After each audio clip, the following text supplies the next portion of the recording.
Hello friends, साथ में हमारे साथ एक नए वाले एपिसोड की अपडेट आपके लिए लेकर आए हैं। एपिसोड जो श्रोता कोकिला रसोई के अंदर आती है और राशि को चेतावनी देती है कि आपको मेरी गोपी बहू के दिमाग में जहर घोलने की ज़रूरत नहीं है, अब जाओ नाश्ता परोसो। राशि चली जाती है। फिर कोकिला कहती है, तुम मन से सोचो, दूसरे के दिमाग का उपयोग मत करो, जो तुम्हें ठीक लगता है वो करो। कहती, क्या तुम्हें मेरी बात समझ में आई? गोपी कहती है, हाँ। इधर दरवाजे की बेल बजती है। गोपी दरवाज़ा खोलती है, अहम अंदर आता है। उससे पहले कि अहम कुछ कहने वाला, गोपी कहती है कि मैं आपके कमरे में ग्रीन टी लाती हूँ। अहम उसे थैंक यू कहता है और चला जाता है। अनीता अहम को घर आते हुए देखती है, वो उसके कमरे में जाती है, वो तैयार हो जाती है। वो फिर अहम के रूम में जाती है। अहम अपने कमरे में अनीता को देखकर चौंक जाता है। अहम कहता है नमस्ते और अनीता अंदर आकर बैठ जाती है। वो उसके बर्थडे के बारे में याद दिलाती है, उसके कॉलेज के साथ पिकनिक के बारे में बताती है और उसका दोस्त उसके बारे में बात करने लगती है। गोपी ग्रीन टी लेकर आती है और अनीता कुछ मज़ेदार बात कहकर हंस रही होती है। अहम अनीता को शांति से देखता है। गोपी अंदर आती है। अहम और अनीता उसकी तरफ देखते। गोपी उसे टेंशन में देखती है। गोपी चाय टेबल पर रखती है। अनीता गोपी से कहती है कि वो क्यों हंस रहे थे।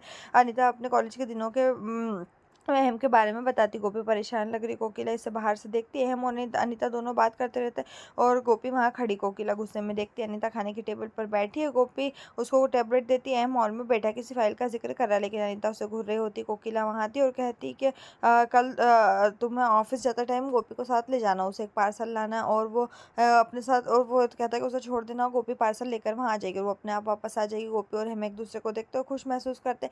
गोपी सिर हिलाती है और हम पर मुस्कुराती। अनीता ये देखती और टेंशन में हो जाती है। गोपी जूस लेकर अनीता के रूम में जाती है। अनीता रो रही होती है, इसलिए गोपी उसकी टेंशन करती है। वो बोलती क्या हुआ? अनीता जवाब देती है कि जब मुझे अच्छा नहीं लगेगा तो मैं उसकी सारी चीज़ें फेंक दूँगी और मुझे बाद में ये सब ठीक करने में बहुत टाइम लगता है, और लेकिन अब मुझे अच्छा नहीं लग रहा, मुझे ऐसा कुछ भी नहीं मिलता जो मुझे खुश कर सके, मैं बहुत बदकिस्मत हूँ।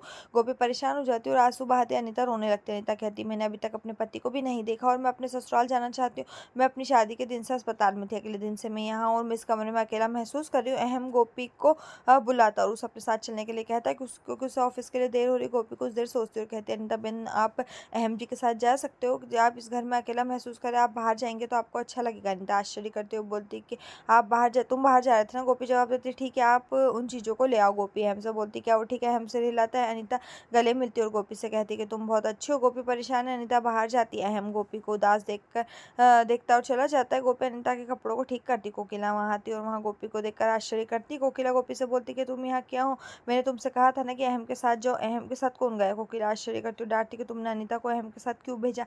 गोपी कहती कि उसे घर में बुरा लग रहा था, इसलिए मैंने भेज दिया। कोकिला का कहना है कि आपने मुझे इसके बारे में बताया, मैं उसे बाहर ले जाती। गोपी असमंजस में दिखती। कोकिला गुस्से में चली जाती। राशि पूरी तैयार कर रही है और फोन पर उर्मिला से बात कर रही है। वो अनीता के अभी भी उनके घर में रहने की शिकायत कर रही है। उर्मिला बोलती कि उसे अनीता के लिए बुरा क्यों लग रहा है? राशि कहती, मुझे अनीता के बारे में बुरा लगेगा ना? कोकिला राशि को आवाज़ देती। राशि रुक जाती। कोकिला बोलती कि तुमने गोपी को स्मार्ट बनने के लिए क्यों कहा? और राशि कोकिला को टाई के मामले के बारे में समझाती है कि उसे बांधना नहीं आती थी, इसलिए अनीता ने टाई बांधी। राशि फिर कहती कि मुझे गोपी की टेंशन थी। कोकिला बोलती कि तुम कब से गोपी के बारे में टेंशन करने लग गए? यहीं पर जो ये एपिसोड खत्म। इस तरह के एपिसोड पाने के लिए चैनल को सब्सक्राइब करें, साथ में बेल भी प्रेस करें।